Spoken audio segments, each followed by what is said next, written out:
لفظ تو ایک ہی ہے، حزب الشیطان ادھر فرمایا، ادھر فرمایا حزب اللہ۔ فرمایا اولئک حزب الشیطان، کہ یہ جو لوگ ہیں کہ جن پر شیطان غالب آ گیا، کہ جو کہتے ہیں کہ اگر زندگی تماشا فلم چل جائے تو اسلام کو کوئی فرق نہیں پڑتا۔ میں نے کہا تمہارے نزدیک تو اسلام کو اس وقت بھی فرق نہ پڑا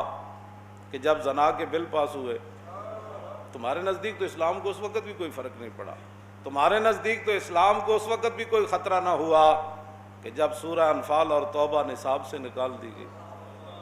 تمہارے نزدیک تو اسلام کو اس وقت بھی کوئی خطرہ نہ ہوا جب مسجدوں کے سپیکر اتارے جا رہے تھے، اور ایسے اتارے جا رہے تھے شاید زندگی میں ان لوگوں نے کبھی فلموں کے بورڈ بھی ایسے نہ اتارے ہوں،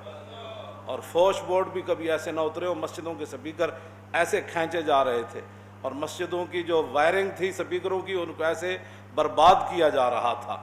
اور تھانے بھر گئے سپیکروں سے، اور کہا کہ یہ کیوں جی؟ کہتے ہیں اللہ کے گھر کے اندر جو کام ہو رہا تھا نا غلط، یہ ہم وہ چھین کر لائے۔ کیا غلط کام ہو رہا تھا؟ اللہ اکبر اللہ اکبر،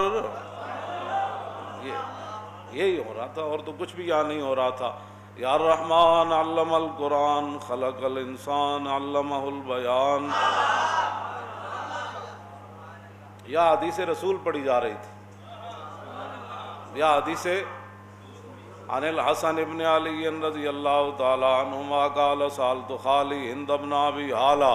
وکان وصافا قلت صف لی منطق رسول اللہ صلی اللہ تعالی علیہ وسلم۔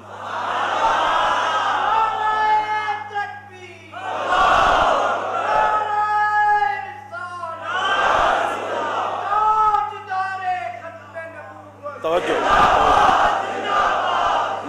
میں نے کہا تم اس وقت بھی تمہارے نزدیک اسلام کو کوئی فرق نہیں پڑا تھا جب مسجدوں کے سپیکر اتارے جا رہے تھے، جب مؤذنین کو ہتھکڑیاں لگا کر مجسٹریٹ کے سامنے پیش کیا جا رہا تھا کہ یہ وہ مؤذن ہے جس نے 4 سپیکروں میں اذان دی ہے، اور 25,000 سے لے کر لاکھ روپے تک مؤذن کو جرمانہ کیا جا رہا تھا، اور مسجد کی کمیٹیوں کو بلا کر ذلیل کیا جا رہا تھا کہ اگر آئندہ مؤذن نے 4 سپیکروں میں اذان دی تو پھر کمیٹی کے خلاف پرچہ کر دیا جائے۔ تمہارے نزدیک تو اسلام کو اس وقت بھی کوئی خطرہ نہیں ہوا، اور تمہارے نزدیک تو جب وہ پنجاب کا گورنر ملعون وہ حضور کی عزت کے قانون کو کالا کہہ رہا تھا اور مولویوں کے فتوے کو جوتی کی نوک پر رکھ رہا تھا، تو تمہارے نزدیک تو اسلام کو اس وقت بھی کوئی خطرہ نہیں تھا، لیکن وہ گورنر پنجاب تھا، اور تمہارے نزدیک تو اس وقت بھی اسلام کو کوئی خطرہ نہیں تھا جب ممتاز قادری کو تختہ دار پر لٹکایا جا رہا تھا، تمہارے نزدیک تو اس وقت بھی اسلام کو کوئی خطرہ نہیں تھا، اور تمہارے نزدیک تو اسلام کو اس وقت بھی کوئی خطرہ نہیں تھا جب قومی اسمبلی کے اندر 70 صفحے ختم نبوت کے بارے میں تبدیل کر دیے گئے تھے، تمہارے نزدیک تو اسلام کو خطرہ کبھی ہوا ہی نہیں۔ ہاں، اور جب ہم پوچھنے کے لیے گئے تھے تو تم نے 12,000 شیل گرائے اور 8 بندے شہید جب کر دیے تھے، تو دہشت گرد اس وقت وہی تھے کہ جو حضور کی ختم نبوت پر پہرا دینے گئے تھے،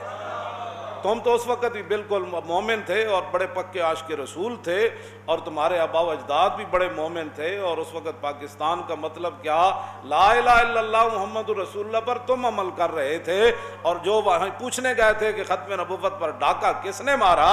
تو وہ تو اس وقت بھی دہشت گرد تھے اور آج بھی دہشت گرد ہے۔ تمہارے نزدیک تو اسلام کو اس وقت بھی کوئی خطرہ نہیں تھا کہ جب وہ حضور کو گالیاں دینے والی باہر جا رہی تھی، اور تم کلمہ پڑھنے والے اور اسلام کے نام پر جو ملک حاصل کیا گیا تھا بڑے اعزاز کے ساتھ، وہ اعزاز تمہارا ہے، وہ تو دنیا میں بھی ملعونہ ہے، قبر میں بھی ملعونہ ہے، کل حشر میں بھی ملعونہ ہے، اور جو اس کے ساتھ کھڑے ہیں وہ دنیا میں بھی ملعون ہے، وہ قبر میں بھی ملعون ہے، وہ کل حشر کے اندر بھی ملعون ہے۔